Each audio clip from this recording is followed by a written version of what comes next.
Isabella's hands trembled as she balanced the tray of expensive wine bottles, her worn black shoes silent against the marble floor of Celestia, Manhattan's most exclusive restaurant. She'd worked here for 3 months, and she still wasn't used to the weight of silence that fell when certain men entered the private dining room. Tonight, that silence was heavier than usual. The table of 8 men in tailored suits radiated danger, like heat from asphalt in July. Their leader sat at the head, a man whose presence made her pulse quicken for reasons she refused to examine. Dark hair swept back, sharp jawline, eyes the color of smoke that seemed to calculate the worth of everything they touched. James Moretti.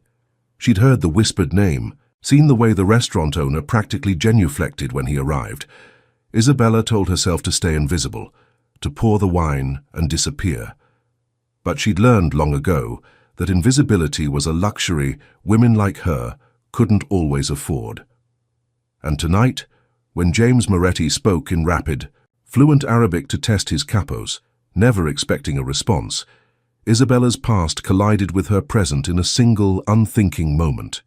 She answered him, in perfect Arabic. And the entire room went silent. What happened when Isabella revealed she understood every word? How did this single moment unravel the careful life she'd built? And why did the most dangerous man in New York suddenly look at her like she held all his secrets? Her story begins not with fear, but with the weight of languages buried deep, and the realization that some men don't just notice you, they see everything you've tried to hide. Isabella had learned to make herself small. At 26, she'd perfected the art of being present but unremarkable, of moving through spaces without leaving an impression. It was a survival skill she'd honed since leaving her old life behind 3 years ago. Tonight, she wore her uniform like armor, black button-down shirt, black slacks, her natural hair pulled back in a neat bun that had taken 20 minutes to perfect. The small gold hoops in her ears were the only jewelry she allowed herself. Simple, professional, forgettable. Celestia Restaurant occupied the top floor of a glass tower in Midtown Manhattan, where the city sprawled beneath them like scattered diamonds. She'd gotten the job through sheer persistence, showing up every day for a week, until the manager finally relented. The tips here could cover 2 weeks of rent in her small studio in Queens. She couldn't afford to lose this. "Table 7 needs their wine," Marcus, the head waiter, hissed at her. "Don't mess this up, Isabella, those men—" He didn't finish. He didn't need to. She'd seen them arrive. 8 men in suits that probably cost more than her annual salary, moving with the coordinated grace of predators. The restaurant had cleared the entire private section, and the owner himself had greeted them at the door. Isabella lifted the tray with 3 bottles of wine that probably cost $1,000 each and moved toward the private dining room. Her reflection caught in the floor-to-ceiling windows, a slender black woman with warm brown skin that glowed under the restaurant's soft lighting, dark eyes that had learned to reveal nothing, and hands that never quite stopped shaking when she was nervous. The room fell silent when she entered. 8 pairs of eyes tracked her movement. 7 men sat around an oval table, but her attention fixed on the one at the head, James Moretti. She'd overheard enough whispered conversations to know he ran half the underground operations in New York. At 32, he'd built an empire through intelligence, ruthlessness, and an ability to stay 10 steps ahead of everyone else. He was devastating. That was the only word for it. Sharp cheekbones, a mouth that looked like it rarely smiled, and eyes that seemed to strip away every defense she'd ever built. A small scar cut through his left eyebrow, and she could see the edge of a tattoo creeping up his neck from beneath his white collar. "The Barolo," she said quietly, her voice steady through pure force of will. She began pouring, starting with the capo on James's right. The man had cold eyes and a cruel mouth, and when her hand came near his glass, he deliberately moved it, forcing her to lean closer. She felt James's gaze on her but refused to look up. "Careful, sweetheart," the cruel-mouthed capo said in English with a thick Italian accent. "We don't want you spilling on expensive suits." "Of course, sir," Isabella murmured, completing the pour and moving to the next guest. She could feel the weight of their assessment, the way powerful men looked at women they considered beneath them. It made her skin crawl, but she'd endured worse. She'd survived this too. When she reached James, she found his eyes already on her. not assessing like the others, studying, like she was a puzzle he was trying to solve. She poured his wine with hands that steadied through sheer determination. When she finished, she stepped back, ready to disappear. That's when he spoke. هل تعتقد أنها تفهم ما نقول? Do you think she understands what we're saying? His Arabic was flawless, the accent placing him as someone who'd spent significant time in the Middle East. The table erupted in laughter. They thought they were invisible, speaking in a language no one here would understand. Isabella's blood ran cold. She should walk away, should pretend she heard nothing. But the cruel-mouthed capo answered in Arabic, his eyes raking over her with an expression that made her stomach turn. بالطبع لا. إنها مجرد نادلة أمريكية. ربما نستطيع اللعب معها قليلا. Of course not. She's just an American waitress. Maybe we can play with her a little. The words hit her like a slap. In the 3 years since she'd fled, she'd let people underestimate her, had hidden every part of herself that might draw attention. But there were lines she wouldn't let anyone cross, no matter the cost. Her mouth opened before her brain caught up.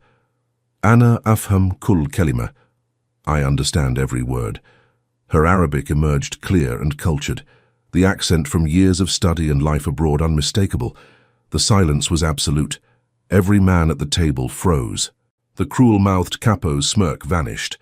But Isabella's eyes were locked on James Moretti, watching shock ripple across features that probably rarely revealed anything. His eyes widened fractionally, then narrowed. She saw his mind working, reassessing everything about her in a single moment. The intelligence in those grey eyes was almost frightening. وَمِنْ أَيْنَ تَعَلَّمْتِ الْعَرَبِيَّةَ? And where did you learn Arabic? His voice had changed, become softer, but somehow more dangerous. Isabella's heart hammered against her ribs. She'd revealed too much, but she couldn't take it back now. عشت في الشرق الأوسط لعدة سنوات. الأردن وبيروت. I lived in the Middle East for several years, Jordan and Beirut. One of the capos started to speak, but James raised a single finger, silencing him without a word. His attention never left Isabella's face. ماذا كنت تفعلين هناك? What were you doing there? This was dangerous territory. The truth was complicated, tied to a life she'd worked hard to leave behind. But something in his eyes told her lies wouldn't work. He'd spot them in an instant. كنت أعمل كمترجمة للأمم المتحدة. I was working as a translator for the United Nations. She saw it land, the implication that she wasn't just fluent, but professionally trained, that she'd held a position requiring security clearance and specialized skills, that everything about her carefully constructed persona as just a waitress was a lie. James leaned back in his chair, still watching her with that unnerving intensity. Then, to her shock, the corner of his mouth lifted, not quite a smile, but close. What's your name? He asked in English now, his voice carrying a hint of something she couldn't quite identify. Curiosity, respect. Isabella. She forced the word past suddenly dry lips. Isabella Martinez. Isabella, he repeated, like he was tasting it. Sit down. She blinked. Sir, I'm working... Not anymore. He gestured to an empty chair. Tonight you're my guest. Mr. Moretti, I can't... James. His eyes held hers. And you can. Marcus, he called. Not loudly, but the head waiter appeared instantly. Isabella will be joining us for dinner. Have someone cover her tables. Yes, Mr. Moretti, right away. Marcus shot her a look she couldn't decipher before hurrying away. Isabella stood frozen. Every instinct screamed at her to refuse, to run, to protect the small, safe life she'd built. But James Moretti wasn't asking, and men like him didn't accept refusal. She started. Please. The single word, softened by something almost gentle in his expression, cut through her resistance. She sat. The meal that followed felt surreal. The capos spoke in Italian now, occasionally throwing suspicious glances her way. But James kept returning to Arabic, asking her questions about Jordan, about Beirut, about her work. She answered carefully, revealing enough to satisfy his curiosity, but not enough to expose the full truth of why she'd fled. She didn't mention the threats, the corruption she'd witnessed, the documents she'd translated that had made her a target. The fact that Isabella Martinez was a name she'd adopted when Isabella Rashid had become too dangerous to keep. But she suspected, watching the intelligence in his grey eyes, that James heard everything she wasn't saying. "Why here?" he asked finally, gesturing to the restaurant around them.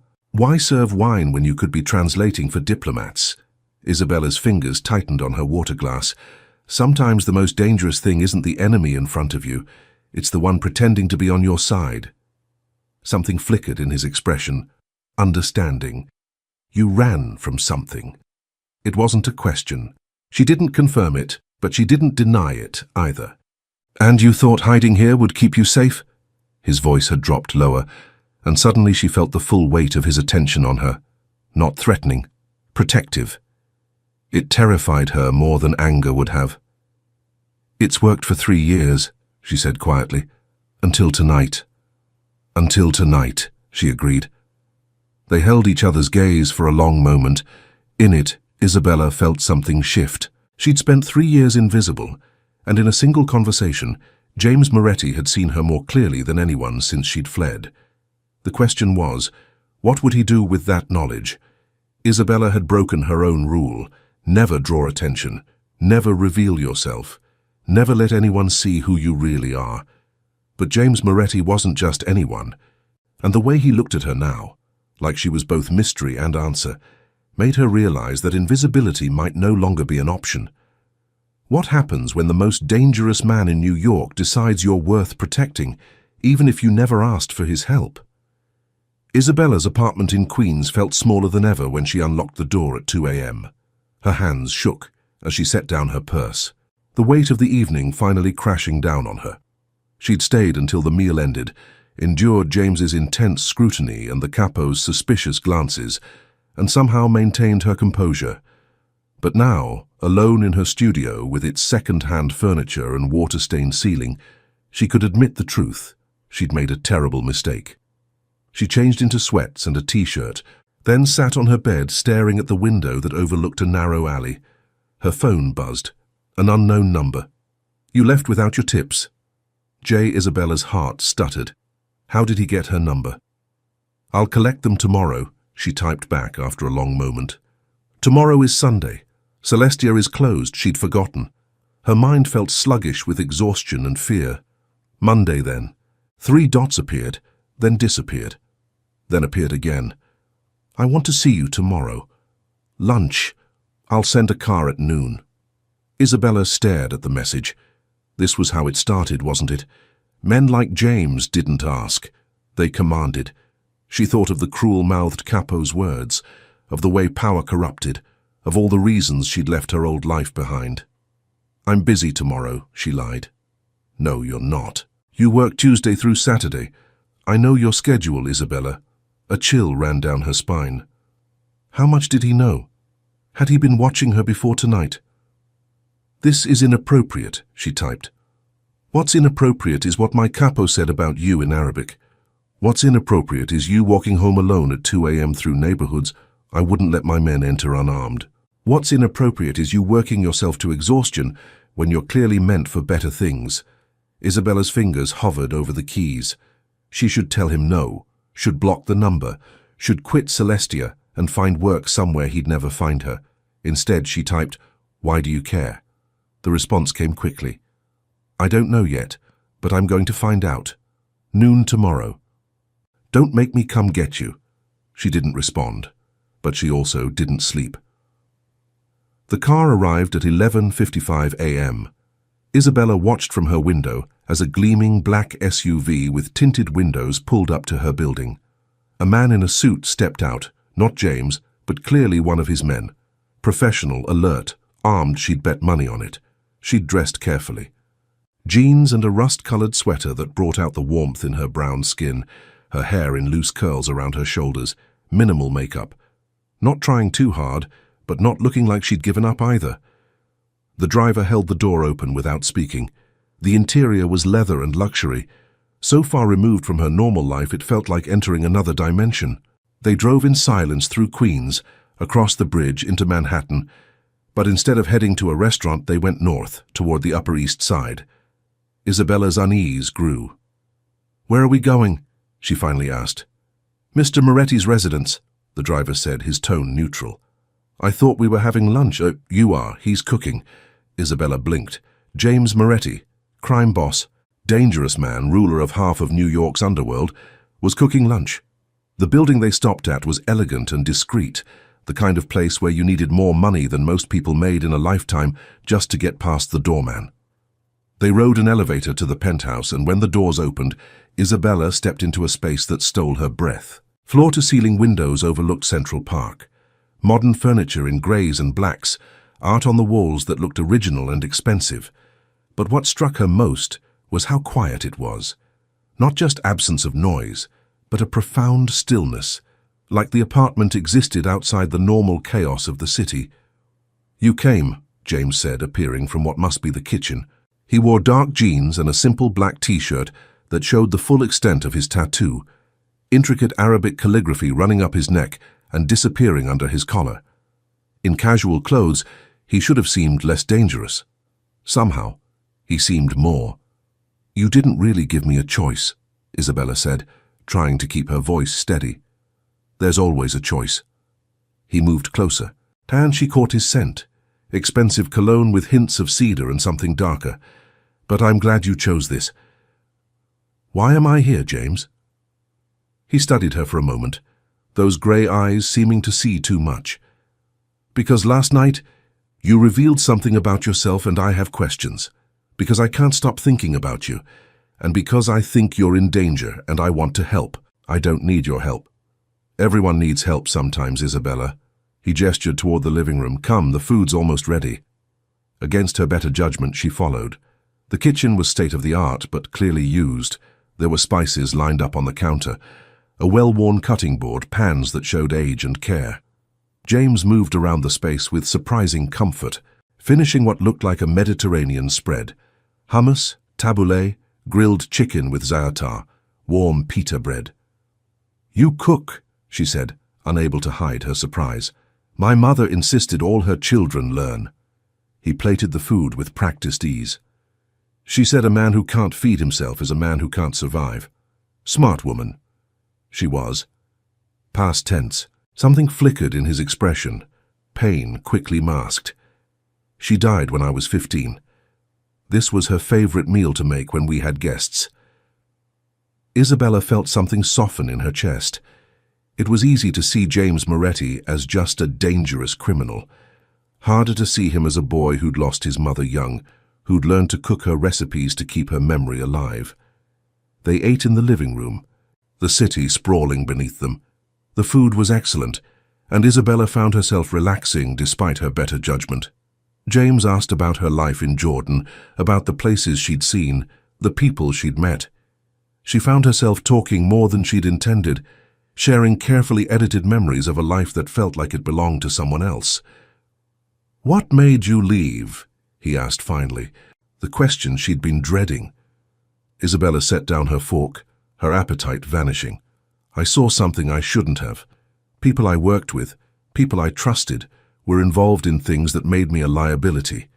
When I tried to report it, they made it clear what would happen if I didn't disappear." "Who?" James's voice had gone cold. "It doesn't matter. I left, changed my name, started over. It matters to me." He leaned forward, intensity radiating from him. "Isabella, the moment you spoke Arabic last night, you put yourself at risk again. My capos talk. Word spreads. If someone's looking for a woman with your skills, it won't take long to find you." Fear clutched at her throat. She'd known this, had spent all night thinking about it. But hearing him say it made it real. "I'll quit Celestia. Move again. I've done it before." Running isn't a solution. It's a delay.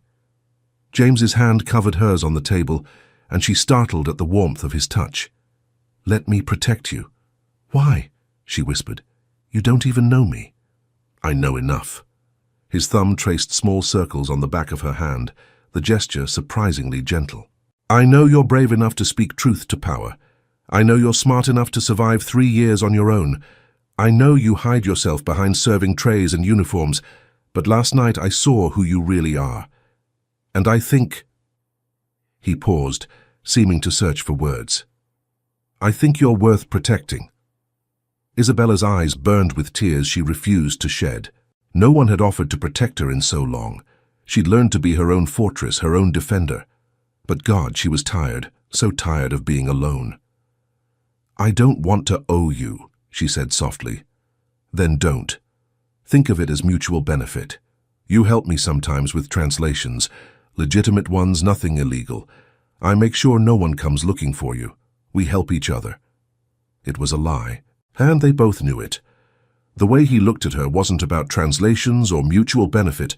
It was about something far more complicated, far more dangerous than any enemy from her past. But Isabella found herself nodding anyway. "Okay, okay," James repeated, and his smile, rare and devastating, made her breath catch. She didn't know if she'd just made the smartest decision of her life or sealed her fate.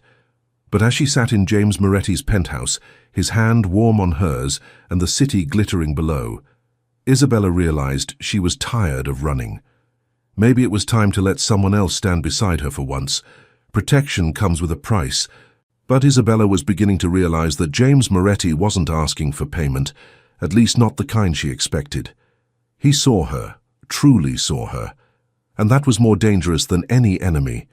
Because when you let someone past your defenses, when you stop hiding who you really are, there's no going back. Oh, and Isabella was about to learn that James's protection came with an intensity that would reshape her entire world. The next 2 weeks passed in a blur that felt like living between two different lives. By day, Isabella worked her shifts at Celestia, serving wealthy patrons and carefully avoiding the private dining room. By night and on her days off, she found herself pulled into James Moretti's orbit in ways she couldn't quite resist. He was true to his word about protection. Two men, silent, professional, always at a discreet distance, began following her. At first, it unnerved her, but she quickly learned they were competent and surprisingly respectful. They never intruded, never made her feel watched in a predatory way. They were simply there. James called her every evening at 9, sometimes for hours, sometimes just for a few minutes. They talked about everything: her childhood in Houston, his in Brooklyn, her love of languages, his of chess, her dreams of someday returning to translation work, his complicated feelings about the family business he'd inherited. "Do you ever wish you'd chosen differently?" she asked one night, curled up on her couch with the phone pressed to her ear. "Every day," his voice was quiet. "But my father built this empire, and when he died, I had two choices: take over or watch it tear itself apart.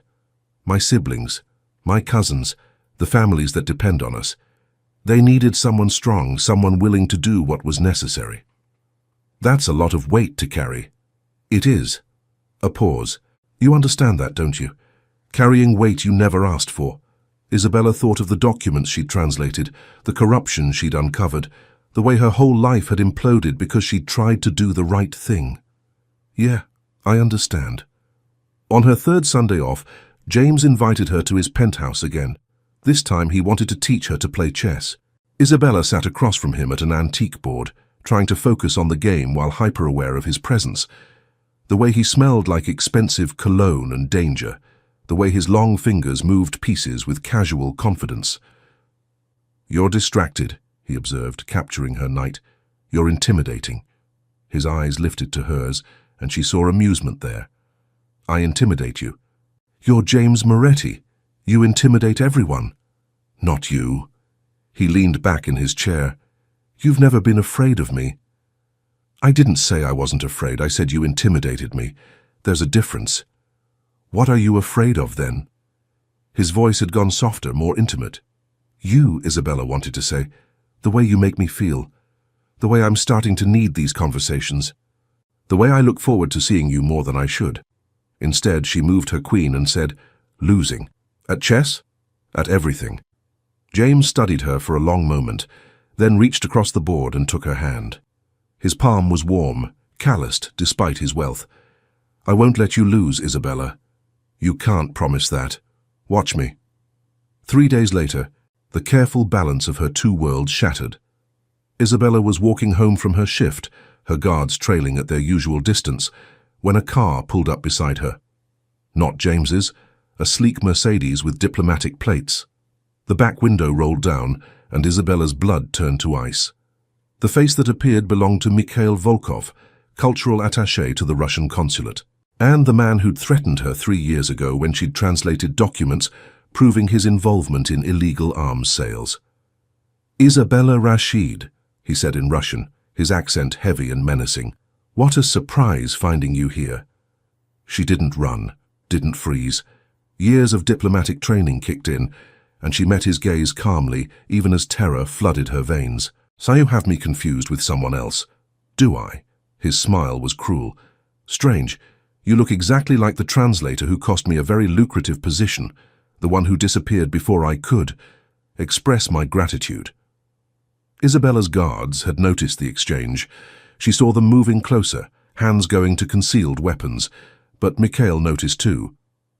"Interesting friends you've made," he observed. "I wonder what they'd think if they knew who you really are." "Drive away," Isabella said quietly in Russian.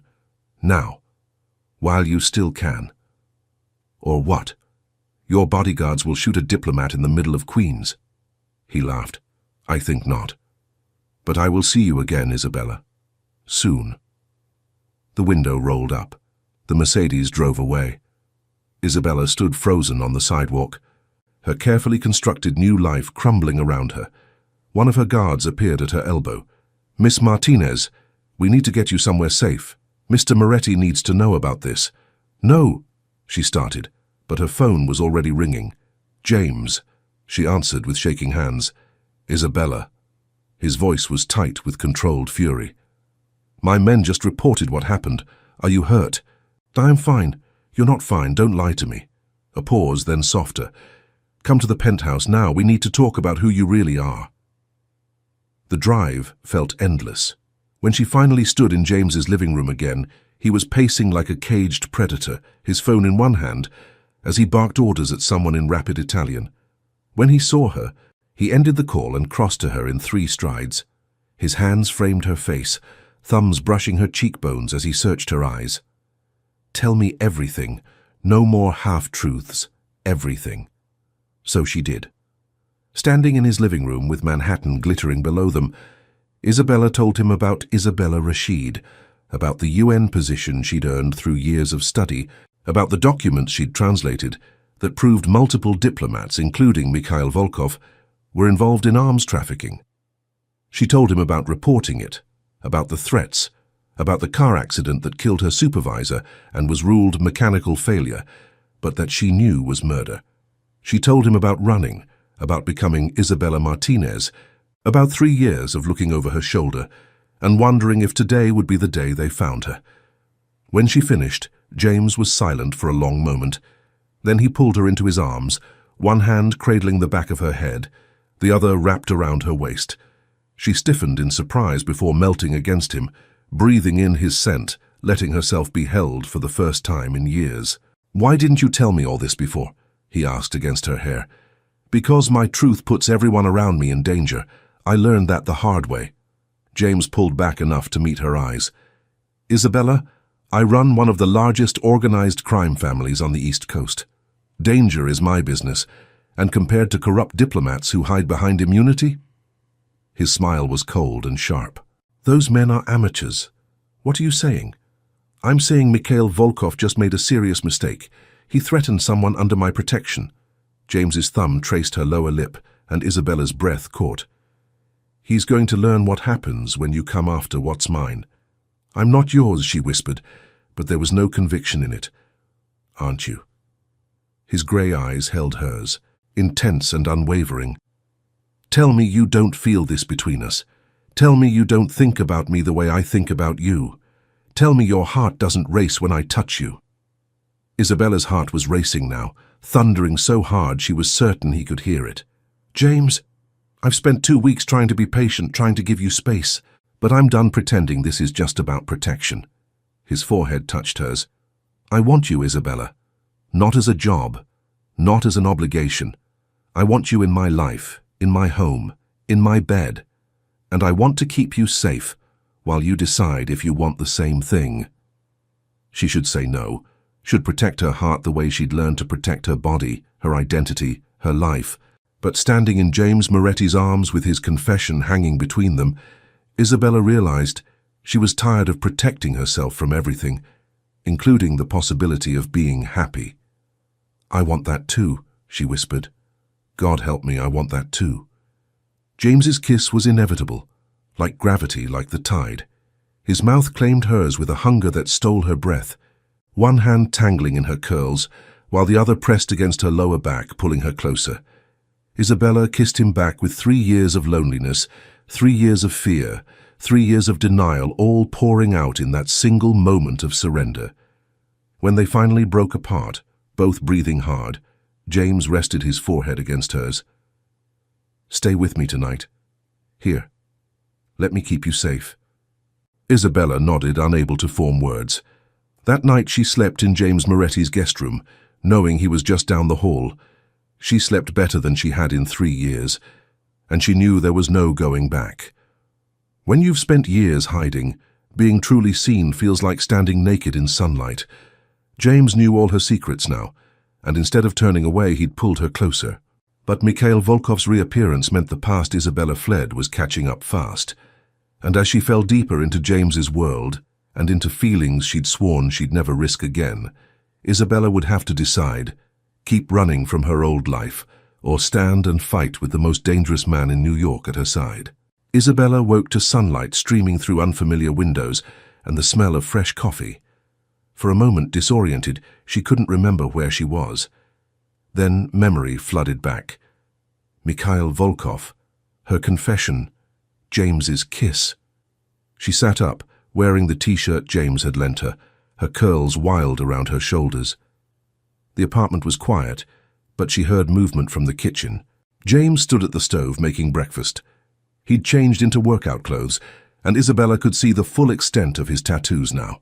Arabic calligraphy running down both arms, intricate and beautiful. When he noticed her, his face softened into something that made her chest ache. "Morning," he said. "Coffee? Please." She padded into the kitchen, accepting the mug he offered. "You didn't have to let me sleep in. You needed it." He plated eggs and toast, setting it in front of her. "We need to talk about next steps."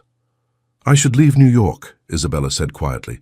"Start over somewhere else, away from you so I don't put you at risk." "No." James's voice was flat, final. "You're not running again. We're handling this." "James, you don't understand who these people are." "I understand perfectly." He leaned against the counter, arms crossed. "Mikhail Volkov is a mid-level operative using diplomatic immunity as cover for arms trafficking. He's dangerous, but he's also predictable. Men like him rely on fear and secrecy. We're going to take both away from him." Isabella stared at him. "How?" "By bringing everything into the light." James pulled out his phone, showing her a file. "I had my people dig last night. Volkov's been sloppy. He's got financial records that don't match his official salary, communications with known weapons dealers, meetings he didn't log with the consulate. We're going to compile everything and send it to every news outlet and law enforcement agency that will listen. He'll know it came from me. He'll know it came from us." James moved closer. "Isabella, you tried to do this alone 3 years ago, and they crushed you. This time you're not alone. This time you have resources, connections, protection." "Your criminal empire, you mean?" His smile was thin. "Sometimes it takes a devil to fight devils. The question is, are you willing to trust me?" Isabella thought about 3 years of hiding, 3 years of fear, 3 years of wondering if she'd ever feel safe again. Then she thought about James, the way he'd protected her, the way he'd held her last night, the way he'd looked at her like she was precious rather than problematic. "I trust you," she said. Over the next 3 days, Isabella learned what James Moretti's resources actually meant.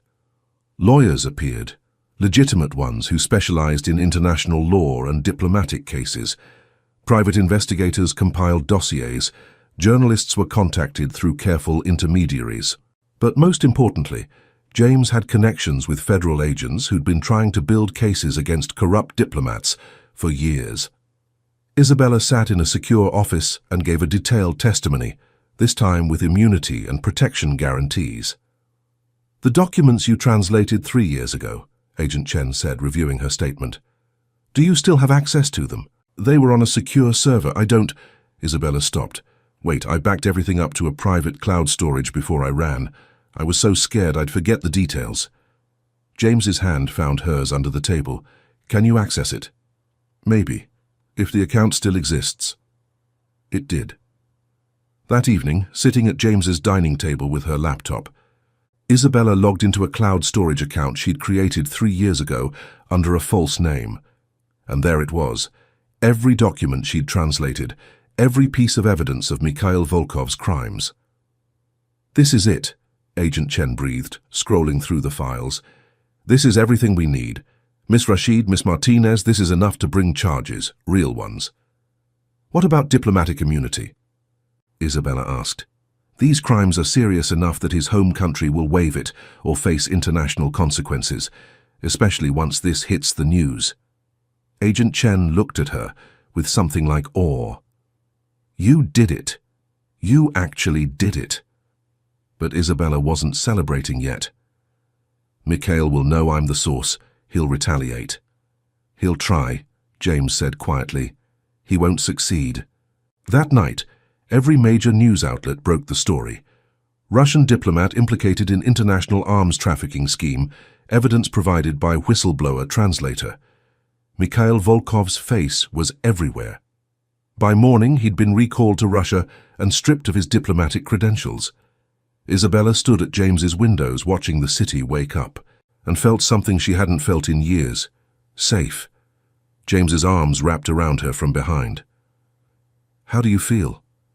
Like I can breathe again. She leaned back against his chest. Like maybe I can stop running. You never have to run again. He kissed her temple. You're home now. Home. The word settled into her chest like a missing piece she hadn't known she needed. Not a place. A person. James had become her home without her quite realizing it. She turned in his arms, looking up at him. In the morning light, he looked softer, younger, more vulnerable than the dangerous man the world saw. What happens now? Now? His thumb traced her jaw. Now you decide what you want your life to look like. The UN has already reached out about reinstating you. Several translation agencies want to hire you. You could go back to that world if you wanted. What do you want? I want you here. His voice was rough with honesty. I want you in my life every day. I want to wake up to you in my bed. I want to keep you safe and make you happy and give you everything you've been denied, but only if that's what you want. Isabella's heart swelled with an emotion so big it almost hurt. She'd spent 3 years alone by choice, convinced that closeness meant danger. But James had shown her that the right person didn't make you vulnerable. They made you stronger. I want that too, she whispered. I want you. His kiss was gentle this time, almost reverent. Then you have me. All of me. For as long as you'll keep me. That might be a very long time. Good, James smiled against her lips. Because I'm not letting you go. Safety isn't just the absence of danger, it's the presence of someone willing to stand between you and the world. Isabella had found that in James, and he'd found something equally precious in her, someone who saw past the criminal to the man underneath. But as they built a life together, Isabella would discover that loving James Moretti meant entering a world with its own dangers, its own rules. The question was she brave enough to claim the happiness she deserved? 6 months later, Isabella stood in the penthouse that had become her home, preparing for an event that terrified her more than Mikhail Volkov ever had, meeting James's family. They're going to hate me, she said for the 10th time, adjusting the deep blue dress James had insisted on buying her. It hugged her curves perfectly, the color making her brown skin glow. Her natural curls were styled in an elegant updo, small diamond earrings, a gift from James, catching the light. James appeared behind her in the mirror, devastating in a tailored charcoal suit. His hands settled on her waist. They're going to love you. My sister Julia already stalks your Instagram. That's not reassuring. Isabella turned to face him. James, I'm the woman who took their boss away from his duties, Who doesn't understand your world? Who makes me happy? He kissed her forehead. That's all that matters to them. You make me happy, Isabella. They'll see that in about 30 seconds. The dinner was held at an upscale Italian restaurant, one of the Moretti family's legitimate businesses. When Isabella walked in on James's arm, the room fell silent. 10 pairs of eyes assessed her, and she felt every inch the outsider she was. Then a woman with James's grey eyes and a warm smile stood up. "Isabella, finally!" Julia crossed to her, pulling her into a hug before James could introduce them. "I'm Julia, the favourite sister. These are my brothers Marco and Dante, my cousins Sophia and Luca, and about a dozen others you'll forget immediately." The ice broke. Over the course of the evening, Isabella found herself swept into the warmth of the Moretti family. They asked about her work. She'd taken a position with a private translation firm, doing legitimate contract work, and her life. They teased James mercilessly about being whipped, about smiling more, about actually taking days off. "He's different with you," Julia confided later when the men were arguing about sports. "Lighter, like he can breathe again." "He did the same for me," Isabella admitted. "Gave me back my life." "Then welcome to the family." Julia squeezed her hand. "Because trust me, he's not letting you go." Later that night, back at the penthouse, Isabella found James on the balcony overlooking the city. She wrapped her arms around him from behind, resting her cheek against his back. "Thank you," she said quietly. "For what?" "For sharing them with me. Your family, your life, for making me feel like I belong." James turned in her arms, his hands cupping her face. "You do belong. Here, with me." He paused, then reached into his pocket. "Which is why I have something to ask you." Isabella's breath caught as he pulled out a small velvet box. Inside was a ring, a stunning sapphire surrounded by diamonds, elegant and unique. "Isabella Martinez. Isabella Rashid. Whatever name you choose, whoever you want to be, I want to be there for it. I want to wake up next to you every morning and fall asleep holding you every night. I want to protect you and cherish you and argue with you about stupid things and make you laugh until you can't breathe." His voice went rough with emotion. "Marry me. Please." Tears spilled down Isabella's cheeks. 6 months ago she'd been alone, terrified, convinced she'd never be safe again. Now she stood in the arms of a man who'd moved heaven and earth to protect her, who'd given her back her name and her voice, who looked at her like she hung the stars. "Yes," she whispered. "Yes, yes, yes." James slipped the ring on her finger, then kissed her with a passion that promised forever. When they finally broke apart, both breathless and laughing, Isabella realized something profound. She'd spent 3 years learning to survive alone. Now she was learning something infinitely better, how to live with someone who loved her completely. "I love you," she said against his lips. "I love you so much." "I love you too." James's smile was radiant, transforming his usually serious face. "My brave, brilliant, beautiful wife-to-be." Wife. The word filled her with joy instead of fear, because with James, Isabella had learned that love wasn't about losing yourself. It was about finding someone who helped you become more fully yourself than you'd ever been alone. They stood on the balcony as the city lights sparkled below, wrapped in each other's arms, no longer running from the past or fearing the future, just living, loving, and choosing each other, over and over again. The courtroom was packed with journalists, diplomats, and law enforcement. Isabella sat in the witness stand, poised and professional in a navy suit, her wedding ring catching the light as she gestured. James sat in the gallery, his presence a steady anchor. This was the final trial, not Mikhail Volkov's, who'd already been sentenced in Russia, but the case against his American co-conspirators. Isabella's testimony was the linchpin, and she delivered it with the confidence of a woman who'd reclaimed her voice. "And you're certain about the contents of these documents?" the prosecutor asked. "Absolutely certain," Isabella said clearly. "I translated them myself. They detail systematic corruption and illegal arms trading spanning 5 years. When she stepped down 2 hours later, James was waiting. He pulled her into his arms, and she breathed him in, grounding herself. "Proud of you," he murmured against her hair. "Couldn't have done it without you." "Sure you could have, but I'm glad you didn't have to." They walked out of the courthouse hand in hand, and Isabella paused on the steps looking up at the sky. She thought about the woman she'd been, scared, alone, hiding from her own shadow. She barely recognized that person now. Isabella Moretti. She'd taken James's name, reclaiming the parts of her identity she'd hidden while building something new, was no longer running. She was standing her ground, speaking her truth, living her life. That night in the penthouse that was truly home now, she curled up against James's side on the couch. He was reading emails, one hand absently playing with her curls. "James? Thank you for seeing me, for really seeing me, even when I was trying to be invisible." He set aside his phone, pulling her fully into his lap. "Thank you for letting me, for trusting me with all of you, the parts you show the world and the parts you hide, for choosing me every day." "Always," Isabella promised. "I'll always choose you." And in a penthouse overlooking Manhattan, wrapped in the arms of the most dangerous man in New York who'd proven to be the safest place she'd ever known, Isabella Moretti smiled. Because sometimes the greatest act of courage isn't running away from danger, it's running toward love.